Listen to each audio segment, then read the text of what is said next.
We. And just like that, guess what? We're here.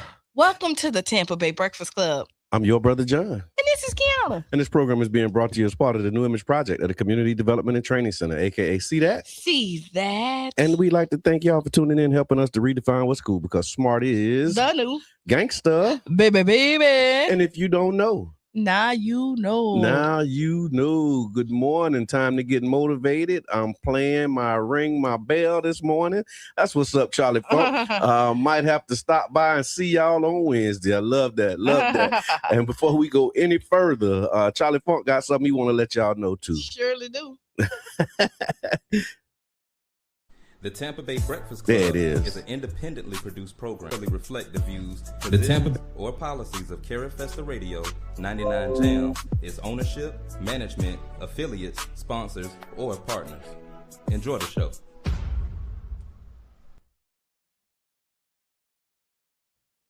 Oh. Yeah, 99 Jams is affiliate sponsors. Anybody else? I don't know what happened. Me neither. Yeah. Okay.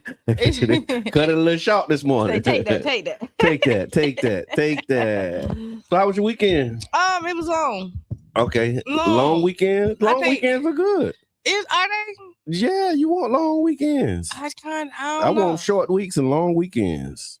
No, not long in a good way. Okay, I got you. No. A lot happening, a lot moving. It's a lot. So I do so much, and in my mind, like I'm gonna like take a break. So Sundays I really be trying to like get in just me time. Okay, but like y'all heard me say that like my nieces is kind of like just kind of came in and moved in with me for the summer, right? Yeah. And they're 10, 11, like they kind of range, and they don't understand that like downtime. Oh, I mean, 10, 11. Did you go down? No, not really. I got a 10-year-old grandson. Yeah, he'll be 10 August. And yeah, he don't really like chill out too much unless he's in front of that screen. No, screen time, get them. So they do. So they do have like their computers and stuff. But these are really like active kids. Like we're out and about. So like they in my closet. So we're having fashion shows. Okay. So they dressing up. I done had like 4 fashion shows. I done had that sounds like a lot Barbie, of fun. We done had prom night. We done had creative, do what you want. So we did that. Yeah. They want to go to the puppy store every day. Okay. Because it's all about puppies. We go there, and you could just play with puppies. Okay. Yeah, so they want to go there every day. They want to go to the pet store. Do they want to take one home yet? Or no? They do, but they got to talk to their parents about it. Okay, yeah, that's a whole nother conversation. Right. Right. And then everybody got the idea of what they want to eat. Okay. You know. Yeah, they came to the Truth Behind the Vape workshop. Yes, they did. Yeah. How was that experience? They enjoyed it. But teenagers, like, look at it. They said boring. But they said they wasn't upset with it. Okay, got the information. They got the information. Yeah. They definitely appreciate it. And the stipend helped out for them as well. Okay, yeah. Now I will tell you, as soon as they got in their car, they got money. So we had Wawa. We buying smoothies. Oh no! They had me everywhere on Saturday after I picked up. We went to Wawa's, then we went to Tropical Smoothie. Then we went to the Dollar Tree. Okay. Well, then how much we did for them stipends? But I had 5 that came. Okay, so they was able to pool their resources. So everybody had a different idea what they want to do with their stipend. Okay, and some still got some money. We went to 5 and below. I love that. I'm so happy that worked out, and that's what it's all about, really. You know what I mean? Being able to value their time and their attention, and then have them, come and get some information, and also be able to get something back. So yeah. So good morning, Tiffany. Thank you for making roll call. For those who are tuning in, I see y'all. Where you're listening from? Drop a comment, then hit the share button. Comment #WakeUp. And tag some of your friends. Do tag a friend and then put #wake up so that they can tap wake in. Up everybody and join in. Yeah. We haven't played that song in so long. Wake up everybody. Yeah. We just the system, when the system changed, it kind of threw everything off. Like my whole rigmarole was. It did. But we might need to go back to it. We need to get back to the wake up song in the morning, y'all. But yeah, it's I'm excited about this week. It's a lot happening. Always. Yeah. So today, for those who don't know, today is the deadline for voter registration. And so make sure if you are not registered already, no shame, no blame, but you still got time. And if you're in Pinellas County, you can go to votepinellas.org, I believe. Let me just make sure. And so while he's looking that up, today is the last day that you can register to be able to vote in the primaries on August 18th, right? Yes, that's correct. So I just wanted to make sure that it was yeah. So August 18th. Yeah, last day to register for the this upcoming election that's the primary, which is August 18th. And then the general election is November 3rd. And let me tell you, the primary is very important, you Yes, guys. it is. Because this is what gets your candidate through. Okay, like listen, it is do not wait to the general election to try to see who's there, because you might not see the candidate that you were following or that you were interested in or have the best interest of the people. Right. So this is the time to push that person through. Right, is on August 18th, because the top two goes. Yeah, and then in some races, it's going to be decided on the 18th. So like state Senate District 16, that's Fentress Driscoll and Michelle Rayner. And because there's no Republicans in that race, it's two Democrats.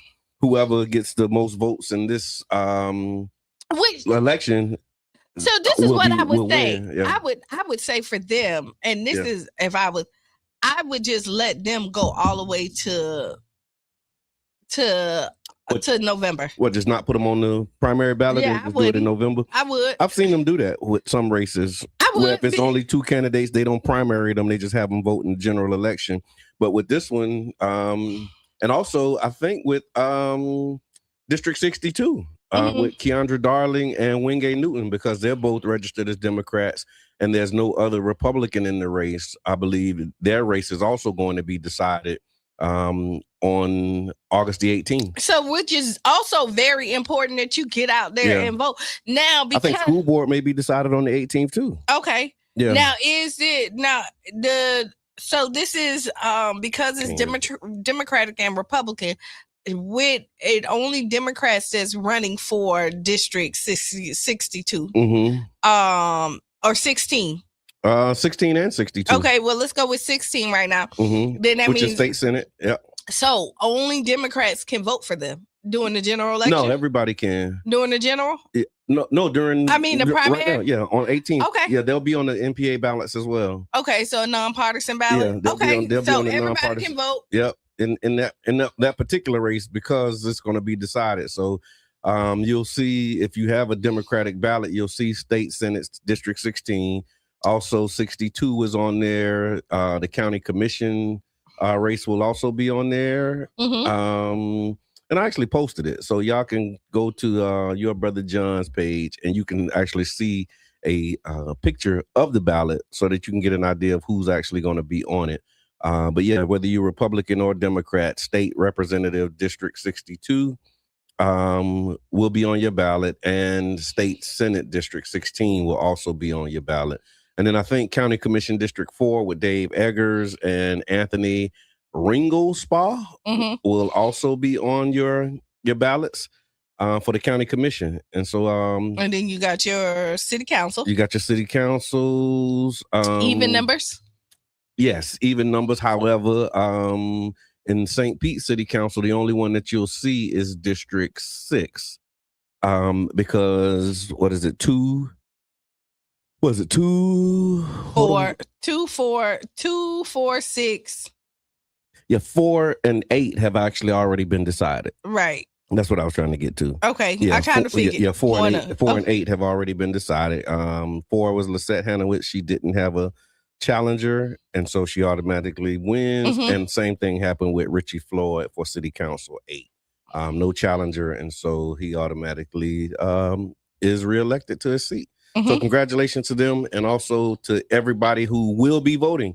Make sure that you tap in. But again, if you haven't registered, now I have a question. Yep. Today's last. After after the election. After August 18th? 18th, November. Okay. After the election. How do we then mend these broken relationships? Desire? Because there's a lot of, it's a lot being said out there.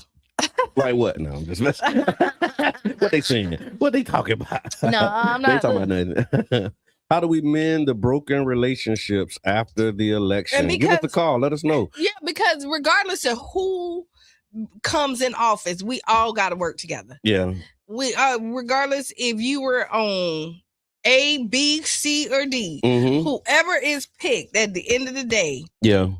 We have to have a common ground where we all end up working together. So the mayor that like whoever's the mayor, if it's our current administration, how do he work with the people he felt like totally just left him, or even if it's a new administration, because some of these people, even though they don't agree on a lot of things, they still bring a lot of stuff to the table. I think it's a desire and character. Chime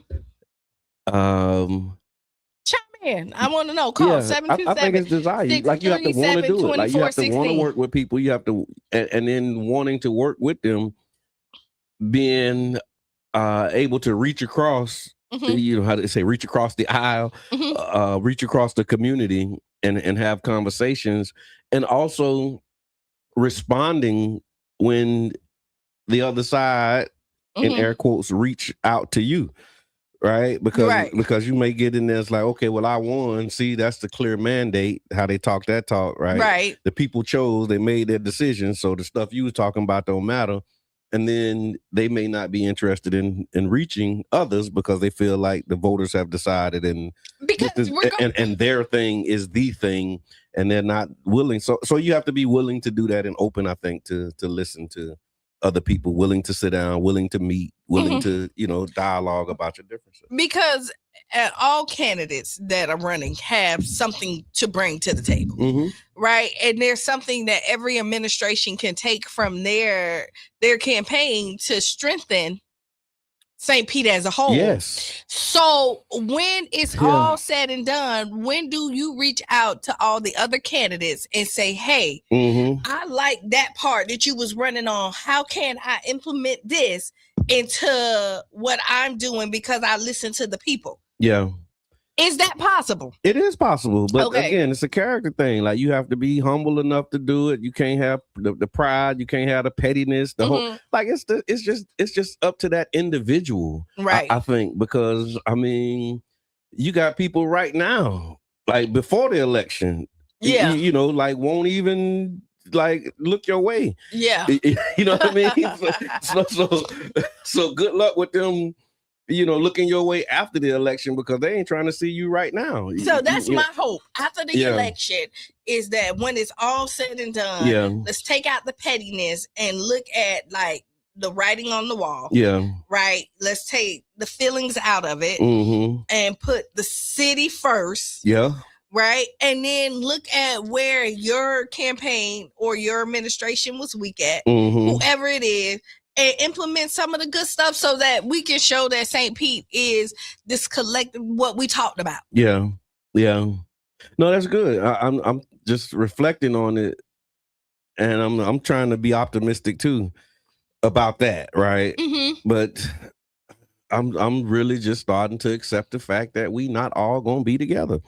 This like we just I mean that don't mean it's bad. It's just accepting the reality that we're not all going to be together. But that don't mean that we can't all make a positive impact. Like just because we're not together doing the thing, right, doesn't mean that the thing that you're doing is not good and it's not going to advance and move the community. I think that's another part of the lens that we have to use, right? It's like, just because you're not doing it with me don't mean that it's being done wrong or it's not, beneficial to the But community. what I don't want to see is that resources and collaborations don't happen because you're mad about something that was said or something because I critique. I know. God bless you. God bless you, Q. I know. I know. But I know. I share that too, but man. I know it's hard, but I mean, that's the good thing about being on this show is that I can voice what I would like. That's right. That's right. I would like the same thing, but I just maybe it may come on because people listen. Yeah. They replay our shows. They're clicking on, but not like on, like they're watching.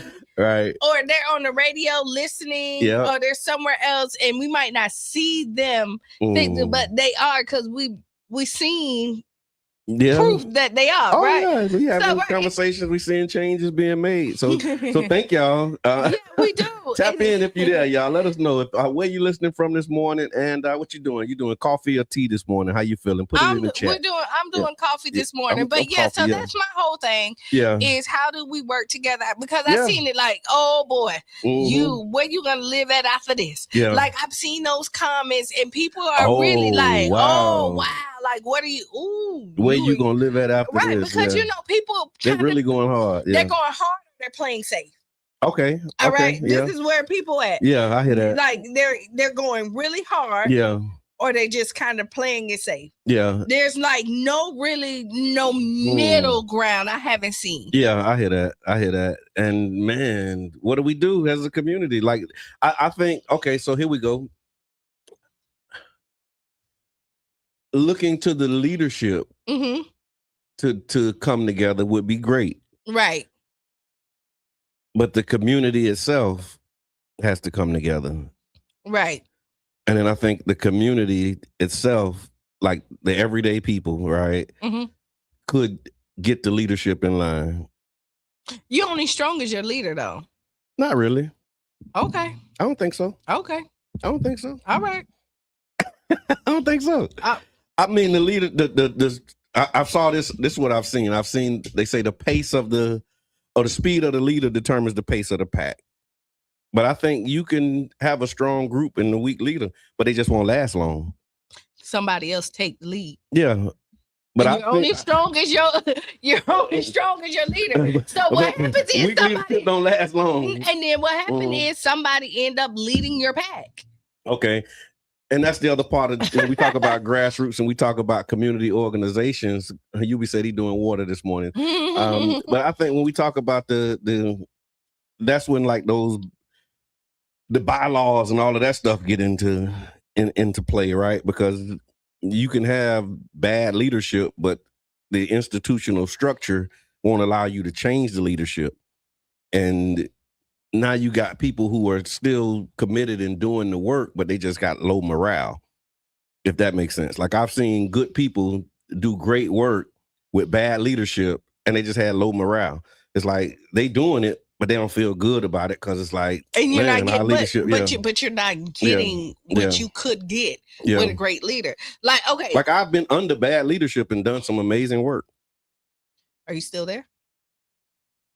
How long did it last? I mean, how long did it last? Until I left and changed my life and did other stuff. And then I ended up, I mean, it don't last long, but it doesn't. And that's it's not impossible, is what I'm saying. Not, but you're as strong as your leader because what happened, you see a lot of chaos.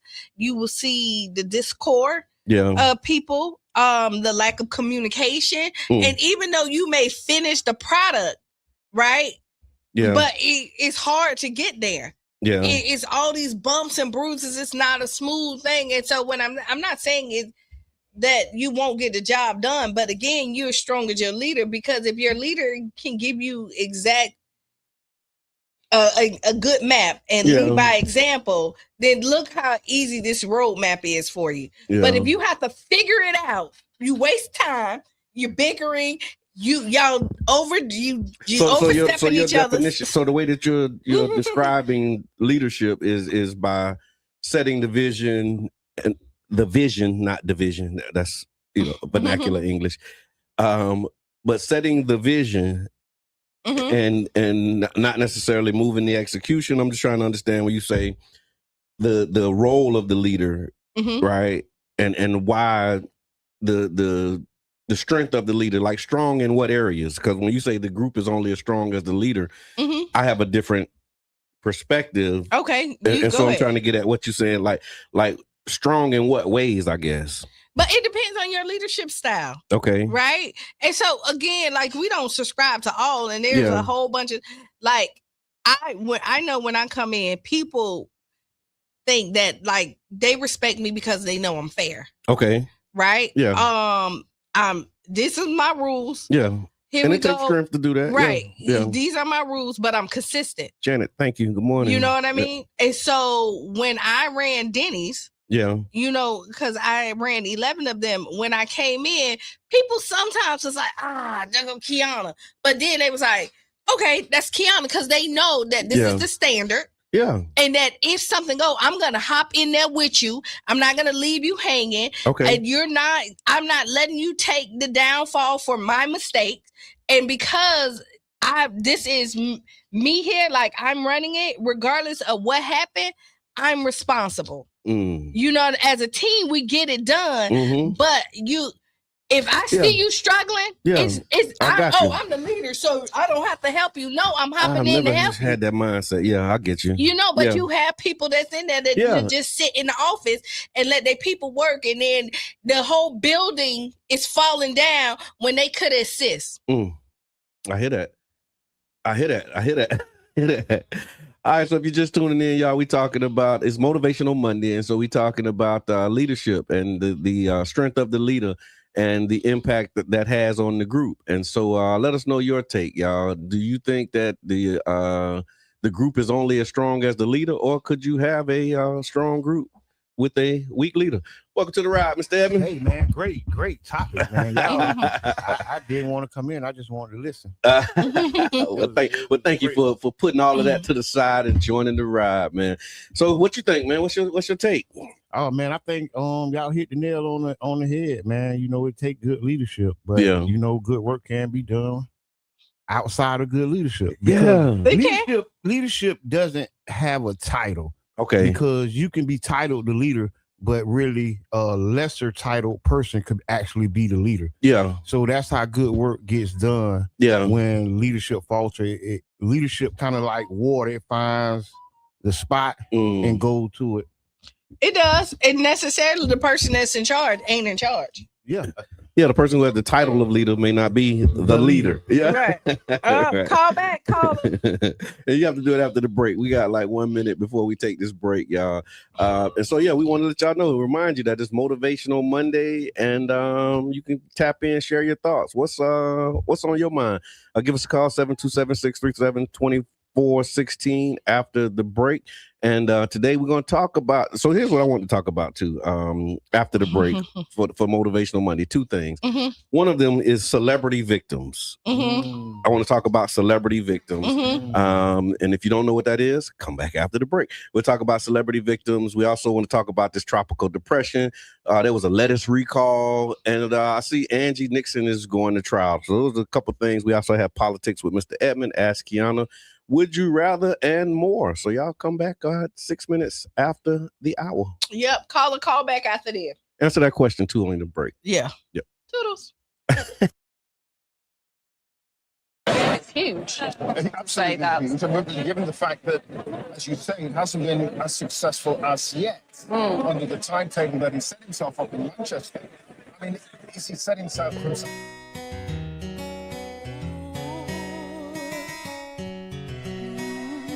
United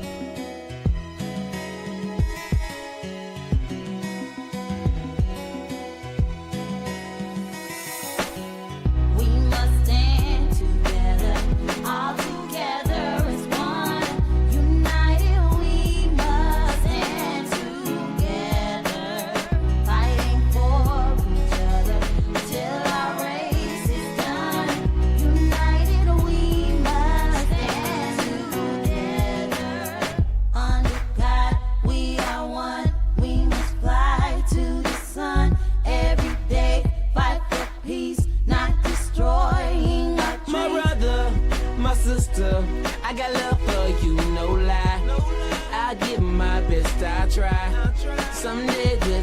the sky. You're an angel. Look up, baby. Wipe all your tears away. I know it's been crazy, but keep your head up high. Foot chase through the projects, dodging foreign objects. Street knowledge, I should've went to college. Odds stacked against me, surviving off instinct. 3 blocks from the precinct. Lil' homie caught a case, others lost family members. Product of his environment, projects produce violence in the middle of the streets, cause that's how we eat. Just a rap about the trap don't mean I ain't about peace. We must stand together, all together as one. United we must stand together, fighting for each other till our race is done. United we must stand together, under God we are one.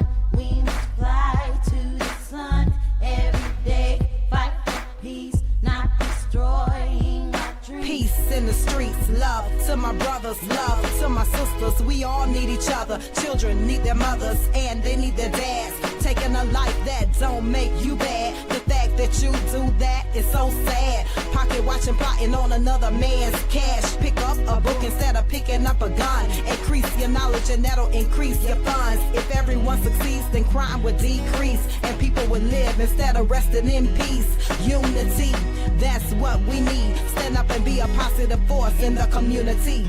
We are one, we must fly to the sun every day, fight for peace, not destroying our dreams.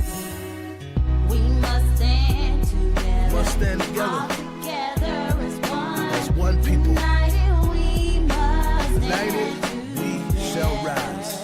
fighting for You fight for me till our race is done. till we see God. United we must United we will rise. together. Clap with me. Under Clap. God, we Clap. are Yes, one. sir. We must Clap. fly to the Clap. sun. G beat on the every track, day, man, and I mean. fight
times, especially of people who came at him about the clean air zone. So, yeah, he's popular, but he has an edge. He certainly has an edge. Well, you have to, don't you? Chris, I'm interested in this idea of a new politics, the biggest change in British politics for 40 years. I mean, he's talking big here. No question about it. You know, a new political and economic model. What's he driving? It's a very, very lofty ambition, isn't it? To talk about politics changing to a greater degree than it has for 40 years. Not only the critique that it's in his view there's been this 40 years of neoliberalism, as he puts it, and he means that as a insult. He is talking about the records of previous Labour governments as well as the records of those United States. And just like that, we back. We gotta get a little camera to run while it's off. Yeah, because that was I'm telling you. that was rich. really, really rich. Welcome back to the Tampa Bay Breakfast Club. I'm your brother John. And this is Qiana. And I'm the one and only Mr. Edmund. This program is being brought to you as part of the New Image Project at the Community Development and Training Center, aka See That? See That. And we'd like to thank y'all for tuning in, helping us to redefine what's cool. Because smart is the new gangster. Baby. And if you don't know, now you know. Charlie Funk got something for you. Independently produced program. The views, opinions, and statements expressed by hosts, guests, or callers are their own and do not necessarily reflect the views, positions, or policies of Carifesta Radio 99 Jam, its ownership, management, affiliates, sponsors, or partners. Enjoy the show. Yes, we hope you enjoy it. We hope you enjoy it. We hope you enjoy it. Tag, share, subscribe, do all the things. So there was a woman who caught a guy in the 20-year-old hiding under the bed of a 13-year-old. Of a 13? Yep. So 13-year-old daughter invites a 20-year-old over. Mm-hmm.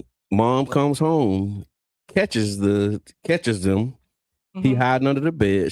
He get up out of there. As he's walking out, she shot him in the back of the head, murdered him. And they locked her up and charged her with murder. Yeah. What do people say? I say they should have. Yes. What? I say they should have. Yeah. And I'm all about protecting your household and like all this other stuff. But contents matter. Yeah, right? context. Yeah. Context. I can't. Yeah, okay, there we go. It matters. Yeah. Mm-hmm. Right. This is not the first time that she has caught a guy in her daughter's room. Mm-hmm. From the everybody saying again, all hearsay is that the daughter, they were on TikTok. Right.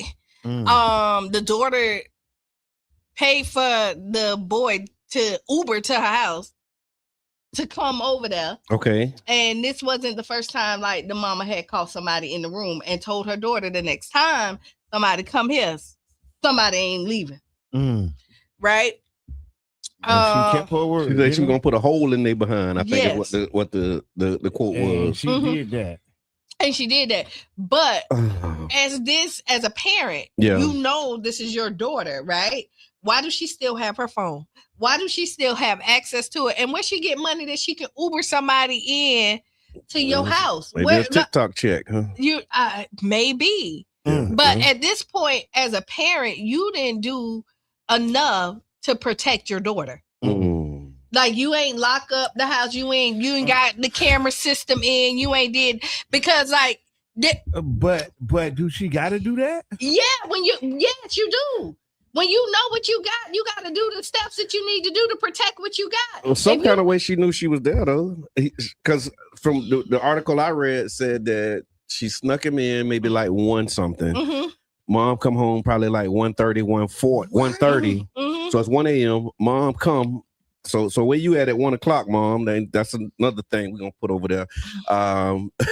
But she banging on the door. Who in my house? Who in my house? They open up the house. She go in on a tirade. Yeah. You know, knowing somebody's in the house. I don't know if it was cameras or whatever, but she knew somebody was there. Again, he hiding under the bed. Get him to come out from under the bed. And then shoot him in the head. But even like with cameras and all of that stuff, would that have prevented the daughter from doing that? You think that would have deterred her? You know what? When you know what type of child you have, you got to restrict yourself. Like I don't know if she was working, but this is when your village come in. Right? Yeah. You know what I mean? The village probably came in. That's how she knew. Yeah, some kind of way she knew he was there. Somebody She hit can't, the yeah. button. And then on top of that, who knows that this 20-year-old knew that she was 13? They met on TikTok. Yeah, that's a whole nother part of this whole Like you mess. keep it like you want to be like, oh, he 20, but like if you meet on TikTok, you see who I did. Hey, what's your age? Yeah. Like let's call like you want And to then be. who and so I saw well, the post that I saw. Here's the other part of it, Mr. Edmond. So I saw the post, but then I saw the comment section, and one of the comments was like, I used to sneak boys in the house all the time. We used to lie about our age, right? Like somebody put, we was 17, 18 going in clubs where you supposed to be 21. True story. So we lie about so girls lie about their age. Girls and guys. What they were saying in that girls in that and guys commentary. lie about everybody lie about their age. Okay, I guess Right. That was never really my thing, but I hear that. Yeah. I want to make a comment. Oh, you say that's not a boy. I can't Yeah, I hear. want to make a comment. Go ahead. Can you hear me? Yeah. The comment that I want to make is the mother did not have to use that amount of force. She could have shot him someplace else in his body. So she didn't have to catch a murder charge over the situation. She knew that her daughter was wilding out. She knew that her daughter was going to accept the risk, and it was premeditated. The mother should go to jail. She could have shot him someplace else in his body. Yeah. Thank you for that. Oh, did you catch what she said? All right, thank you. She said she needed to go to jail and she could have shot him somewhere else. But why did she have to shoot him if he leaving? I mean, Yeah. And if she knew that it was somebody already there, why didn't she call the police? she innocent until proven guilty, but because I think it's so murky.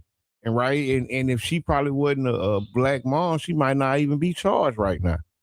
You get what I'm saying? I don't know. You shot somebody in the head. I think they in the back of the head. Man, as they're leaving your house. That happened all the time to black people. Yeah, that's true. I mean, and no charges are filed. You got to have a protest for the charges to be filed. Yeah. So that's why I think Tasha Harding. Yeah. It's kind of that's why I say it's kind of yeah. It's a lot in that. Yeah, you're right about that. So I mean, let us know. Put it in the comments. Do you think she should be charged, or was mom right? You in my house, I told you. 2 in the morning. Yeah. 1 in the morning, 1:30. When you told me the time, I was like, yeah, no, it was like 1 a.m. She said this is getting worse and worse. Yeah, it was like 1 a.m. But I think she got home like 1:30, and by 1:45 he was dead. To be there. That's from the one of the residents. Yeah, one of the residents. She let him in. This is when people sneak. Nobody's sneaking nobody in while everybody up. You sitting there watching TV, they back there. Come on. like how they be on Scooby Doo, we tiptoeing, moving through. so yeah, so it's just nobody. crazy. No, I'm just for real. Like you just thinking. Now, when I laugh, run to the room. Right. Come on.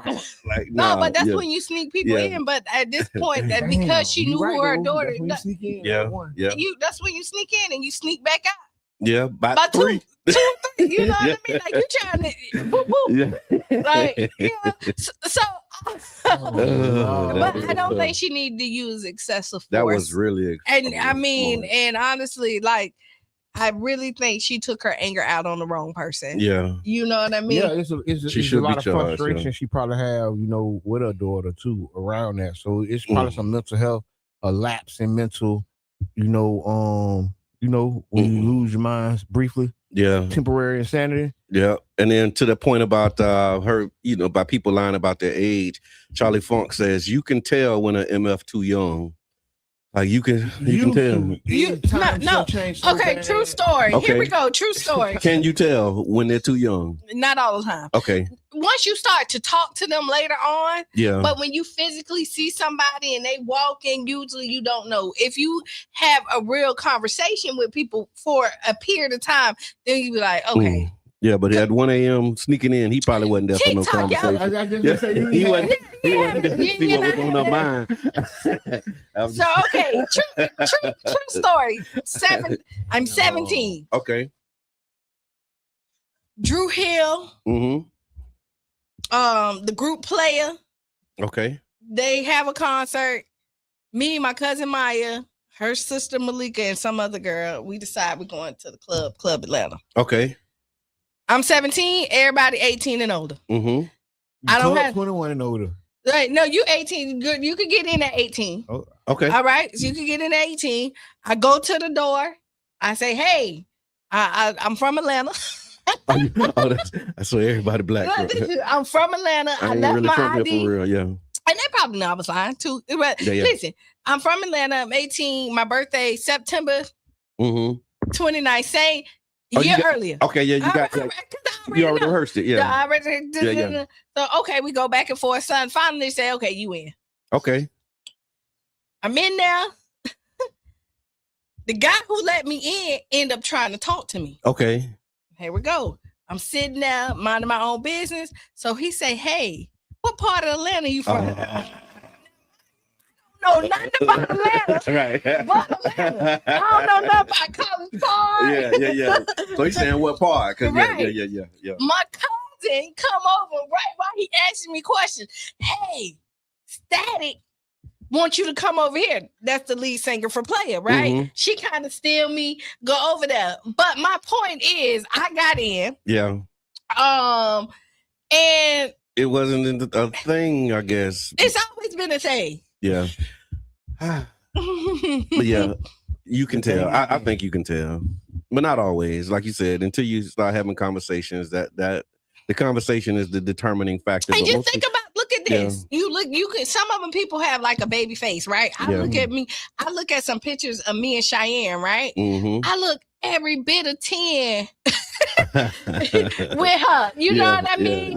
Like, I'm grown. You know what I mean? And even now, like, people look at me, don't think I'm the age that I am either. But then when you have a conversation with me, like, okay, you're really an adult. I've seen some other people that's way younger than me that look older than me, and you be like, whoa, girl, I didn't know you was that young. Boy, I know. So you really got to kind of have these conversations with people to determine. And in the age of lace fronts and makeup, and that was going to go there too, is because there's that really kind of add years. And everybody, just think about it. All kids now got their nails done. They all have lashes. They're getting their lashes done in 8th grade. I remember it was age appropriate. Like there was. I remember on the Cosby Show, like Vanessa got to go wipe off the makeup. Right, but everybody. I remember that show. You remember that one? Yeah. You know what I'm saying? Like who's making them wipe off makeup these days? No, because they can wear makeup. Yeah. They can wear their lashes. They're getting lace front weaves, all this other stuff. It was ages on that stuff. I remember. When I was in high school, I couldn't wear no wig. Yeah. That was the grandma. That was like your grandma thing. But then you didn't want to. Yeah.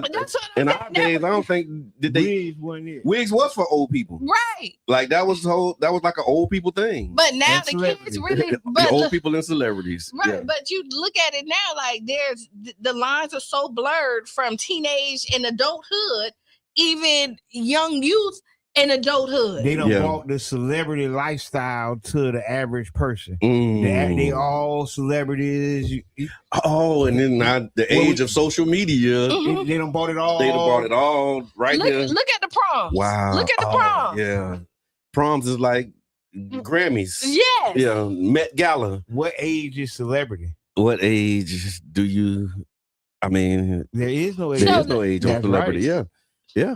Bow Wow. So when you all of them. So when you look at it, here we go. That's where we are right now. Wow. And so while we talking about parents and children, there was another thing that I saw. There was a bus driver who's going viral.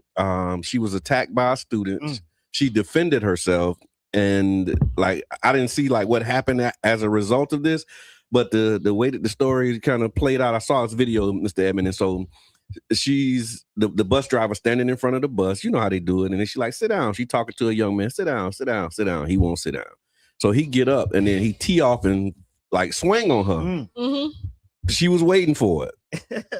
And she gave him everything she had for, like she gave him everything she had for him and all the other bad children too. And then the children on the bus was like, what are you doing? You're a whole adult. And she was like, look, he hit me first. I was defending myself. So what age can you start defending yourself against? Yeah. Sure. Yeah. What age is that? What is an age appropriate? Yeah. like when do you not defend yourself against a child in air quotes? If a child is stronger than you. Yeah. Bigger than you, then you got listen, you really got to teach your children to keep their hands to themselves. Now, I will tell you that in that instance, I will tell you, it looks like there was special needs on that bus. Like looking at the bus itself, the way that the bus was kind of set up. You know what I mean? But then there should have been, and I could be wrong, but there should have been a helper on there. Yeah, so one-on-one. It won't be one-on-one. Oh, they need to help the bow because that lady was that lady wasn't playing well. What? It was that bad? No, she was just like, it looked like she was trying to whoop him. Cause how he went in, like he tried to, like he swung. He was like giving, and she kind of ducked and weaved, and then she like folded him, and like she was trying to hit him on his behind, but then that didn't work, and so she ended up like jacking him up, and it was like a whole melee. But my thing was hearing the children respond by saying, "What are you doing? You're a whole adult." And so that's what were the children at when they were saying, "She's a whole adult, sit down"? Yeah, that whole part. Yeah. And so, what y'all think, y'all? Where should the line be? Like, how do you know like how far to go? Listen. That's heavy. God bless teachers and bus drivers and support staff and everybody. People don't get enough. Yeah. I remember one time, another true story. Uh-oh. Listen, I said to myself, my auntie was whooping me, right? I said, I'm going to let her hit me 5 times. Oh, you had it. You already had it in your head. Okay. You said 5 times. Let her whoop me 5. 1, boop, 2. The 5th one went up. Mm-hmm. My hand went up. I grabbed 5 shots. So she was, after that, when I grabbed the belt, and I'm like wrapped up because I'm like, but let me tell you, when I thought about what I did. No, I'm getting hot just thinking about this. No. Grabbing the belt was like a major infraction. Listen. That was especially if it's listen. So you don't grab the belt. No, you can dodge, you can duck, you can do everything but grab that belt. So listen. And you grab the belt. I grabbed the belt, went to school. I thought about it. Okay. Oh, I was so sick. Because I knew I was waiting on yeah. Oh, my granddaddy was once they find out. Oh, my granddad. Oh. Yeah. Not only did she do the thing she was getting a whooping for, but she grabbed the belt. Oh, I was throwing up everywhere. Like, I was thinking about like what's happening? Yeah. Don't grab the belt, y'all. But let us know what y'all think. Was she wrong? So we were talking. If you're just tuning in, we're talking about the school bus driver. She was attacked by a student, defended herself, and some were saying that she was wrong. And we want to know what the people say. So put it in the chat. Yeah, you really need to teach your children to respect authority. Yeah, and that's really you really do need to, because I always tell my children this, all of them. Let me be the adult. Let me protect you. Let me do the checking. Yeah. Don't you make me come down there and now what you did, I have to address that because I can't address what they did. Yeah. We used to have similar conversations. Be the child because I'm a parent for a reason. Yeah. True. Yeah. No, that's true. Yeah, you're right. Caller. Hello. All right, call back. That's a whole fax machine. I ain't heard that one in a long time. That's like dial up. It sounded like dial up. Was that a fax or dial up? Same thing. All right. So, and then also, should school employees have the right to defend themselves against students? Like, is that one of your rights? Like, I mean, I think they do got the right. Okay. I don't think they don't have to. Okay. They get fired though. Yeah. You got to find a new career. Even if you defended yourself like this, they don't say, "Oh, what's this thing in your file here with you?" And then you can explain that away in an interview. Working with kids. Yeah. Wow. I've been here for 20 years. Never. The one time the kid gave me the black eye. Yeah, and after that, I wasn't doing that no more. Wow. All right, so yeah, that was that. That's what I had on that. So it was the two things with the parents and adults and children. Like Janet just said, look at the kids in Chicago that jumped the lady and her kids. Yeah, I did see that. Like there was no line for them. Yeah, like that was hard to watch. Yeah, because there was a time where if it was an adult present, you stopped. Yeah, I want to say just all these videos are hard to watch. Yeah, they are. It is getting to where it is what called faces of death right on your timeline. I remember that. And then you mess around and watch it. Now they're gonna throw 20 more on there. Yeah.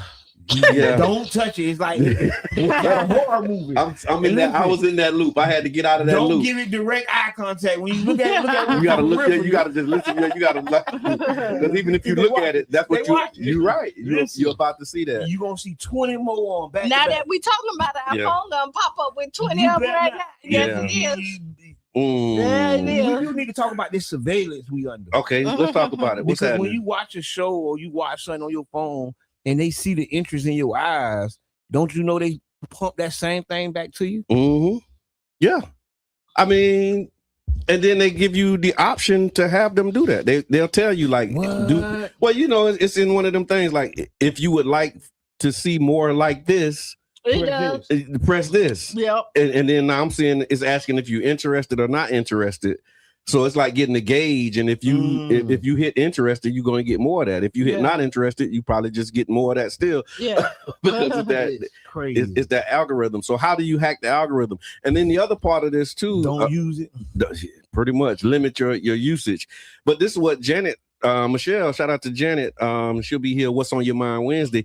But she talked about this too, like the exposure to traumatic content. I want to talk to. I hope she do talk about that. Yeah. But I mean, that's what she was saying. Is like we're exposed to so much traumatic content. Like watching somebody get murdered is not normal. It's not something that you're supposed to be seeing every day. Watching, and it's true. Like I had to like change my algorithm because I kept getting these things with police. Misconduct. Yeah. And so like every flooding my timeline with, black man arrested and beat up. And then another one, woman gets dragged out of her car and beaten by police. And it was like, that was the loop that I was in. And I'm like, man, I find myself, holy. Listen, I want to ask the audience. Yeah. What has your timeline been putting on your timeline? Yeah. What have you been seeing? Yeah. Cause I got a nice little mix, right? Okay. So the politicians, all that is coming down there. Politicians. A lot of relationship stuff comes down my timeline. I do get a couple of fights every now and then. Okay. That's right. That's a mix. Yeah. I got that's a mix. Yeah. I think I'm in that same kind of loop. Yep. Yeah. Mm-hmm. I get community events. I get updates on stuff that's happening in the community. Like you said, politics. I was watching something streaming and I saw a political ad. It made me want to not even watch because it was like every time they take a break, it's the same commercial and the same politician. And I'm like, man, I don't even want to watch what I'm watching because every time they go to break, it's the same commercial with the same politician. We've been targeted for political ads right now. Yeah. And especially if you're politically active, because I've been seeing them. Yeah. And like you said, it's only one. Yeah. And blood. You can see where the bag at. Yeah, you see who got the money. And it's coming back to back. Yeah. And I think that we all getting hit with different stuff because I be getting crazy stuff. But I get world stuff. Yeah. And then those world videos. You got an international, and it be crazy because I'm like, oh my God. Yeah. The stuff that's happening outside of true. Hey, caller, introduce yourself. This is Miss D, the job coach. What up? What's going on with y'all? Y'all doing good radio this morning. Thank you. Mm-hmm. You can change your algorithms. What I have is history, I heard it, a little bit of politics. I get cartoons. I get love you messages from little cartoons. And I don't get all that. I have to go look for the, police stuff. I don't want to see that. That's traumatic. Yeah. I don't want to see that. Right. And I put up a challenge today on my page, and I said, I challenge you to turn off the TV for 1 week. Okay. 1 week. Turn off the TV. When you come home, don't turn it on. Yes, I know you're going to get some of it on your phone, but I have now 3 people that have accepted my challenge. Turn off your TV when you come home from work for 1 week and see what happens. I love that. Thank you. And thank you for tapping in, chiming in, and joining the conversation. Right, no doubt. And anybody else want to call? There's a seat at the table with your name on it. So give us a call, 727-637-2416. Here's what the people are saying. Look at the kid. You talked about that. Look at the kids in Chicago that jumped the lady. He was wrong for going there. First, 2 grown people because he thought he was grown. We're both wrong. Okay. UB says there needs to be real consequences for bad behavior. Yes. But hold on. Yes, but you know how the imbalances are. So we say they need to be real consequences for bad behavior. Real consequences be meted out. Mandatory minimum sentences for one demographic. For one population. Right, so you got the whole. I mean, it's America. You know what I mean. And you can't ask for that because you're gonna get it in a spot you don't need. Exactly. Thank you, summarizing that perfectly. Because that's what they demanded. Like they demanded that was a natural act. It's like a knee-jerk reaction to being horrified. Yeah, and then now we overcompensated and we realized it wasn't that bad. We shouldn't have did that. Or we don't never come back and say that. No, we don't. No, unless it's 30 years later and it's a whole generation that's gone. Still don't come back and say that. Not fully. So they don't remember. And then Tiffany said it's a different breed of kids out here now. Because my generation grew up with a little fear of our elders. If kids handling you like an adult, they should expect some repercussions. Ain't no kids going to beat me up and I don't do nothing. Right. And I'm going to tell you, the one the belt that I grabbed, right? Right. Yeah. It was the one that struggled, right? Okay. With sobriety and things like that. So my respect level. Okay. I hear that. It's like, if it was grandpa. Not even can't even die. You ain't even counting them. Y'all can feel the butterflies in my stomach right now when you just said that. Just at the idea. Yeah. But even though I overstepped, after I did it, I realized like how wrong I was, and I knew that I was because there was still a fear there. Yeah. Like I always say, and people won't say it, you need a healthy fear of your parents. Yeah. However you want to call it, respect, or however the case may be, that's what keeps you in line. Yeah, true. And that doesn't mean that you afraid, but you need a healthy fear or a respect for your parents. Healthy is the key word. Yeah, I was gonna say because that leads to what we were just talking about. Yeah, you're reaching for the sugar and they jumping out their skin. That's not a healthy. That's not That's when you're out and you're doing something and you know that you might get caught. Your trauma kick in. No, there's consequences for your actions. So this is how I did, and I've talked about this before. Cheyenne would do something, right? And before she got whooped or happened, the first thing we did was sit down. Yeah. We talked about it. She needed to explain why she was wrong. And if you do this again, this is going to be your consequence. Yeah. So this was clear in the understanding. No, I'm just sitting with, I'm sitting with, I hear you loud and clear, and that's all right and good. But I never thought about what you just said. Your trauma kick in. Man, listen, it changes your behavior. This is training. Like like you don't want what happened to you to happen to you, so you like straighten up. But what happened to you was a traumatic experience. It should have been. Like you did something traumatic. This is the thing. You had some trauma coming. You earned that trauma, boy. No, let's stop. Listen. If you wouldn't have been doing what you did, I wouldn't have had to traumatize you a little behind. It was trauma. I came in there and you playing with fire. Okay. It's a traumatic experience thinking that my house may burn down because you doing that and me telling you, sitting down and saying, listen, you can't play with fire. You can kill somebody. Our house may burn down, all this other stuff. Now, explain to me why it's wrong. Okay, that's perfect. Right. Now, if you do this again, this is our talk right now. So there's escalation. If I catch you doing this again, democratic process. Okay. Here you go. This is what's gonna happen. They call that progressive discipline. Okay. Yeah. It's progressive discipline. So it start out with a warning. Right. And it's a verbal warning, and then you escalate it to. And now I catch you again. I'm traumatizing you behind.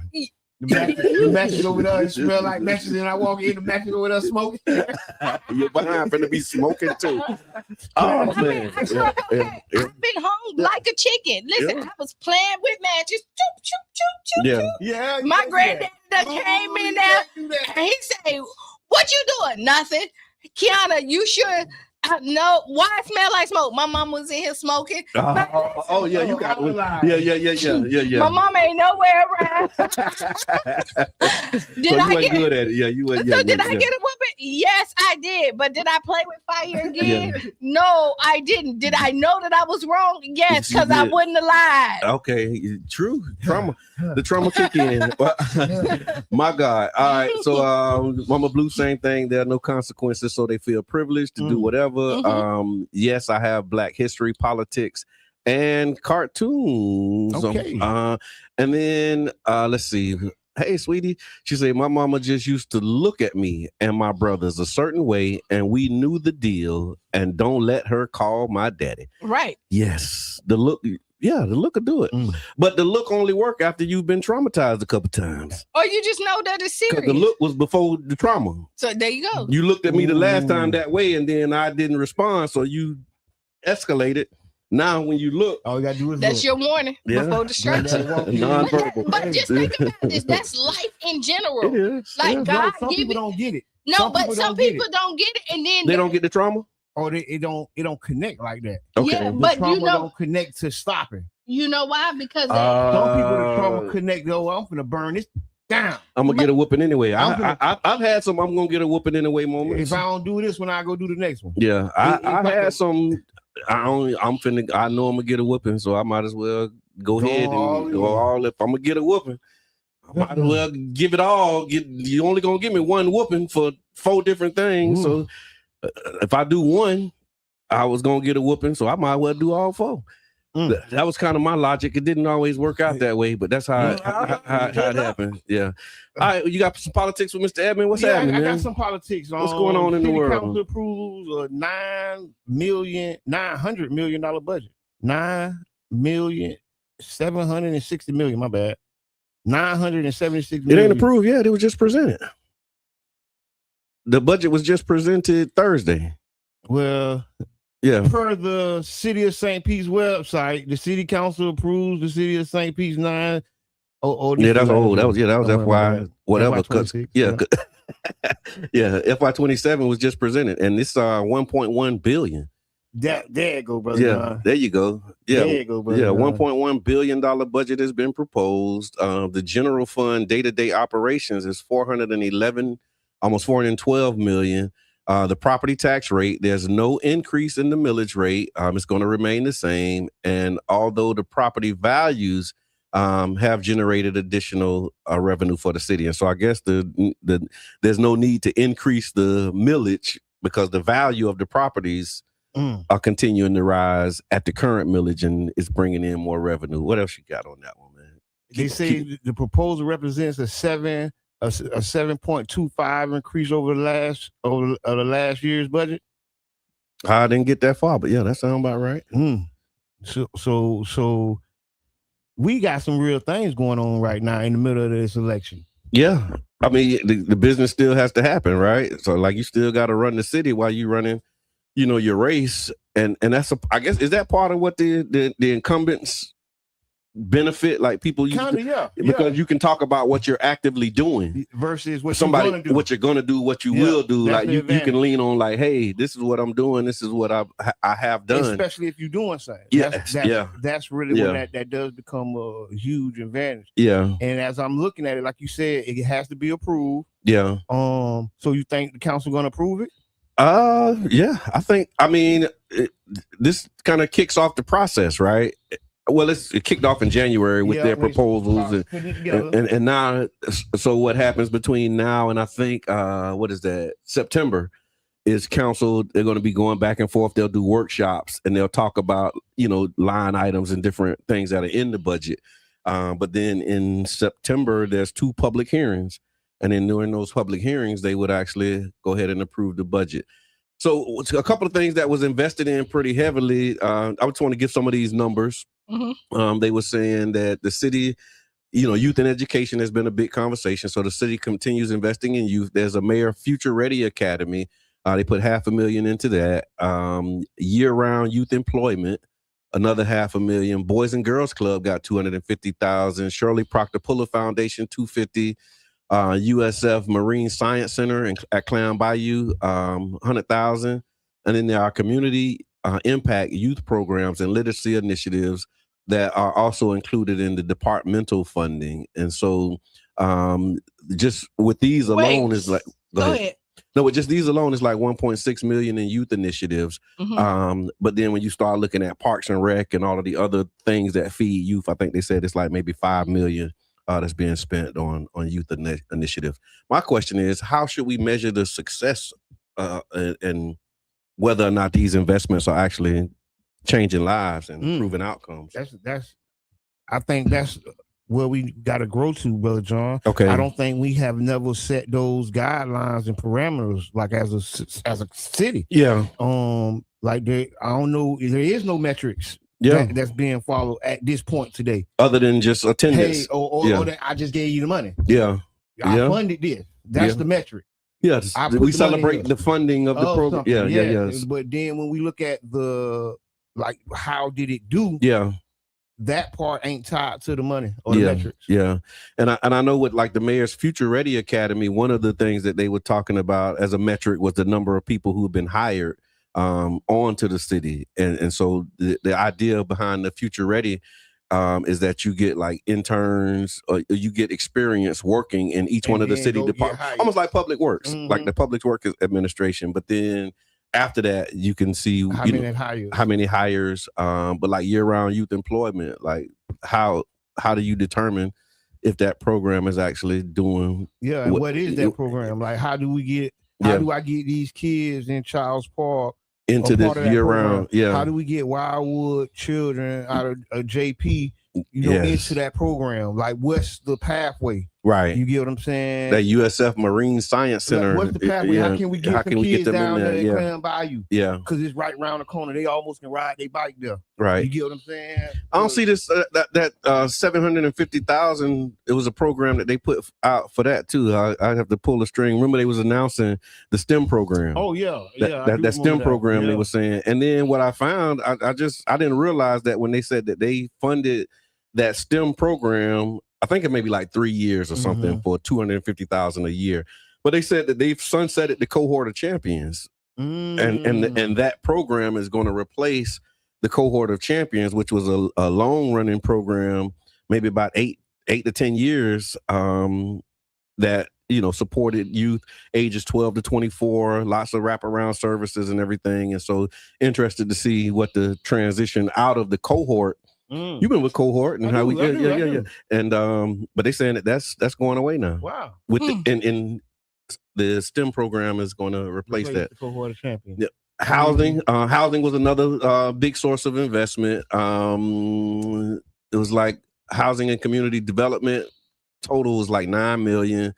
Affordable housing land acquisition for $15 million. Housing capital improvement 2.2. And then there's programs that have been continued, the residential rehab program, employee housing assistance, which was one that I supported on council, and then a tenant eviction assistance. And that employee housing assistance program, basically there's certain class of employees that have to live in the city, but they can't afford to live in the city. Oh, so they got to make a carve out for it. So it was a carve out. I think it might have been in between, maybe like up to $500 a month that you could get if you were at a certain income bracket. And the city required you to actually work in the city. Yeah. To live in the city. Yeah, pardon me. Yeah. To live in the city. And so that was a program that we supported. Tenant eviction assistance is another one. And again, same type of deal, man. We spending millions on housing, but what are the outcomes that people can expect? Because you're hearing the numbers of like 400 and something units on the path to like 1,000 units of affordable housing. but that remains one of the most pressing issues that when you're talking to people, housing is one of the issues. So how do you determine? And I'll go back. We have so much housing here. Okay. That's vacant. I always say this, right? Mm-hmm. It's people can't afford it. So like us adding more land, building more apartments, more places for people to live that they can't afford. You keep on saying affordable. Yeah, that's what right? they're saying. You keep on saying affordable. How do we make what's already vacant affordable for the people? Yeah. Like us going in there and taking a nice green patch that's gonna suck up this water because we're flooding. Okay. And put a concrete building where the water has nowhere to go. And then we have 10,000 units in the whole city that's vacant. Wow. So when you talk about like housing, we have vacant stuff. And now we're gonna go ahead. No, I'm listening. Mr. Edmond, what's your thoughts, man? No, I think the city can't really control the housing market. You know, that's something we hope for, but it's outside of the scope of work that is under the mayor, council, and the administration. Right. But what they can do is like what they're saying they're doing, but it's like, just building more units. It's the amount, because the only way you're gonna impact the market is by having a lot of units. Yeah, supply and demand. Yeah, and it's gonna have to be a lot of affordable units to kind of counteract.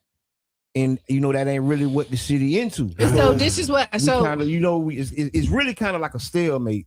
Okay, but it don't have to be. That come on, they're gonna be affordable, but for a certain amount of time. Yeah, and then so that's like a time bomb that's ticking. Yeah, because a part of these agreements, and this is what they used to present to us. Like if you're developing a project and it's 100 units, they may ask to give you 10% of that for 5 years.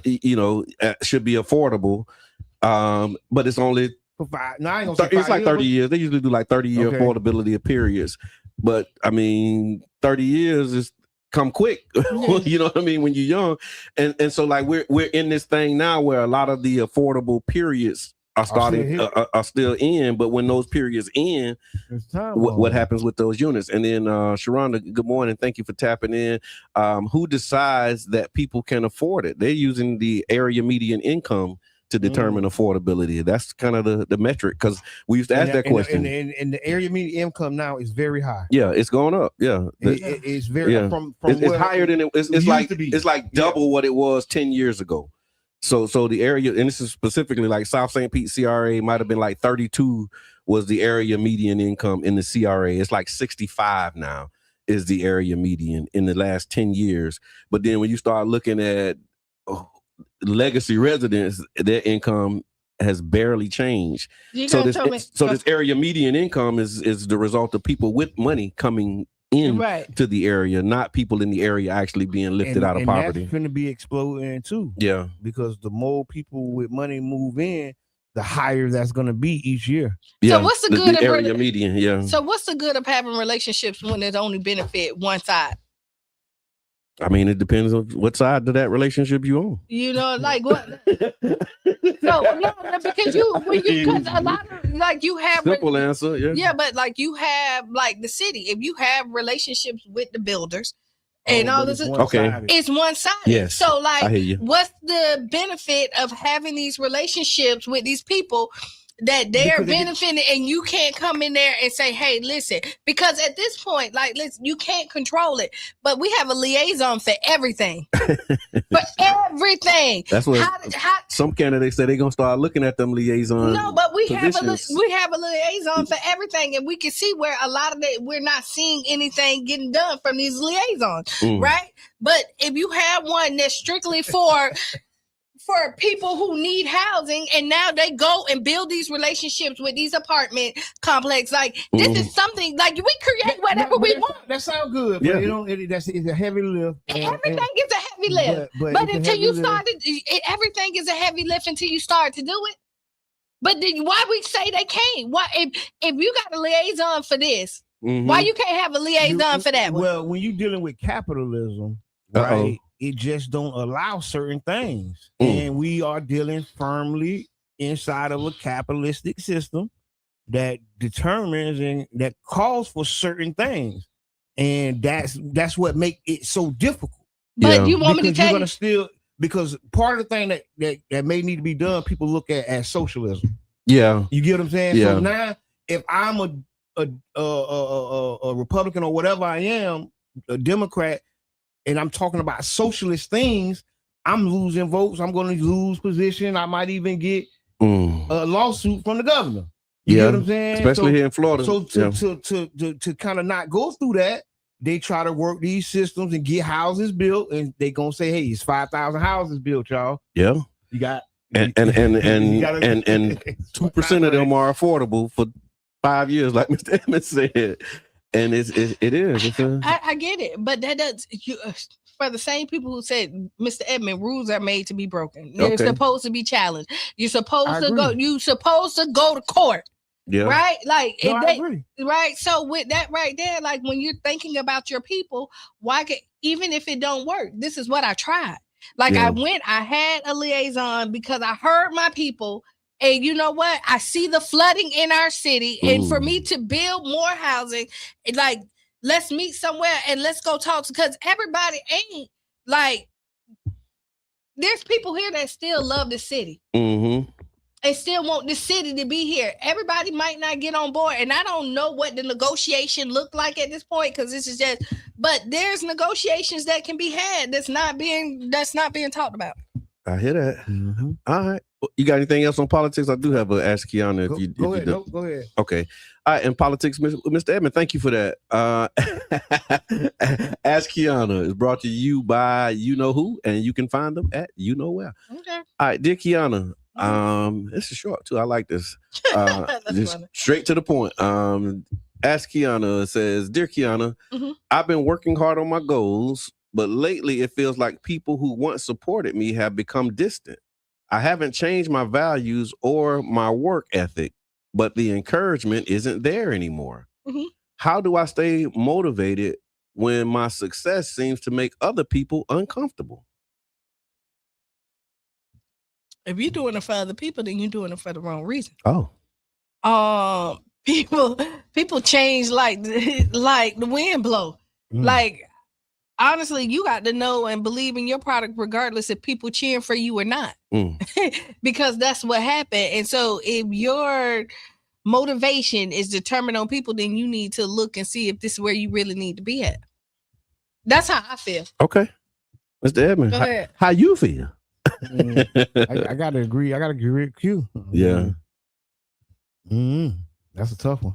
It is. Tough, I mean, you want the encouragement, but you want the encouragement, but a lot of times you don't get it. And people like when you talk, if you don't get it, boy.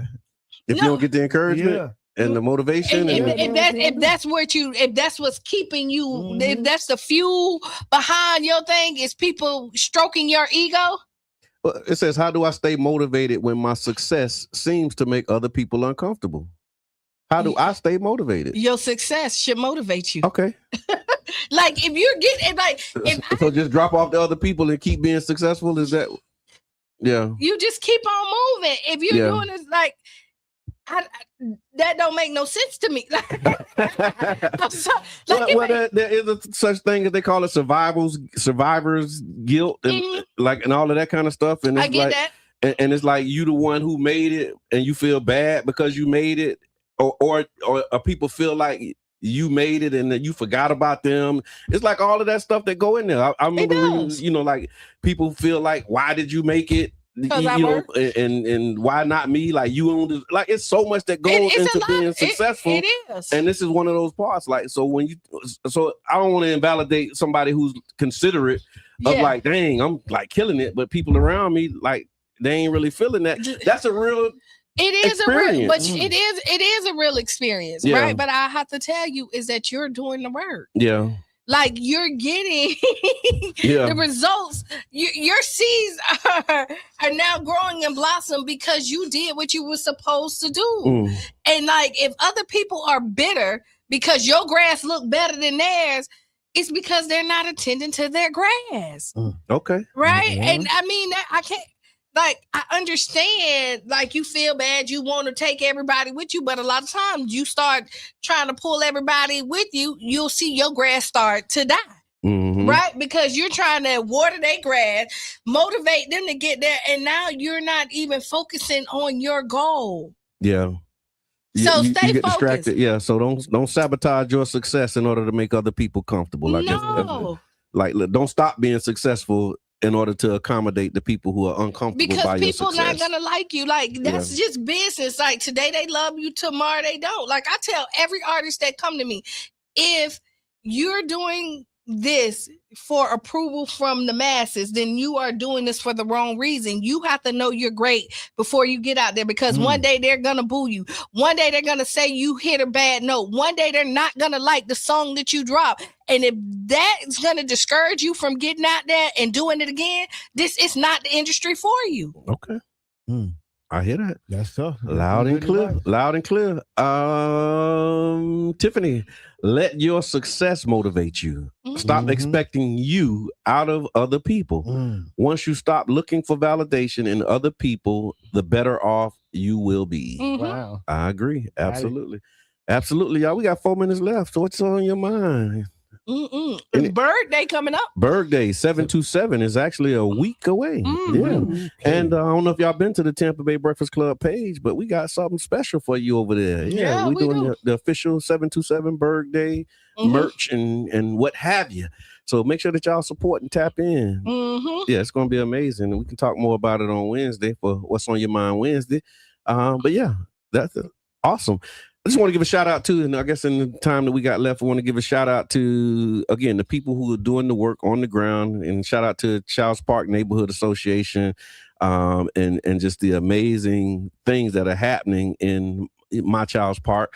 So claim that Friday night done right. The flick and float started out a little rough. You know, the weather was like, and it rained all day until it was time for flick and float.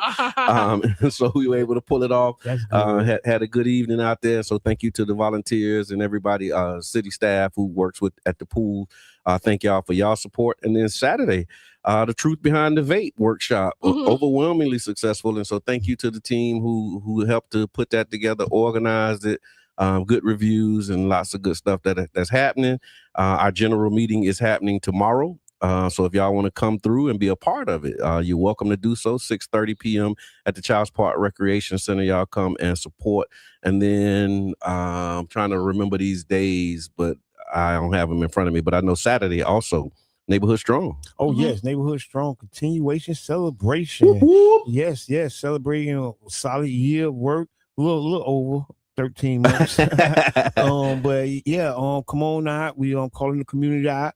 Thank you for all the work, Brother John, Childs Park. Likewise, man. This been an amazing experience. And as we continue, we want to grow. Yes. Call out the community to come on and celebrate the continuation. Let's go, man. It don't stop here. Don't stop. What's cooking, Q? What you got cooking? None. I mean, listen. It's Monday. It's work to get done. Motivational Monday. Oh, so I mean, while we got a couple more minutes, so we also doing a cleanup. Well, we got a minute, a couple more seconds, but we do have a neighborhood cleanup coming up. If you want to do that, and then also the Crunk Coco's annual Back to School Festival is August the 8th. So make sure that y'all tap into that. We still taking contributions, looking for partners. It's like the 4th year, 5th year. Yeah, 4th year. Feels like. Let's go. Crunk Coco, Aaron McFarley, Never Late Foundation, and everybody. Oh, my bad. My bad. My bad. Thank you for the support. For the thousands of backpacks given away to the community. It's been an amazing experience. I love being a part of it. And we're going to keep doing it. And so if you'd like to join us, you have an opportunity to do so. Yeah. All right. Be the change you want to be. See, write down those 5 things. Stay tuned for Sister Hughes. Lose your shoes and shout all around the house. This has been the Tampa Bay Breakfast Club. I'm your brother John. And this is Qiana. And I'm the one and only Mr. Edmund. And we're out. Beep, beep.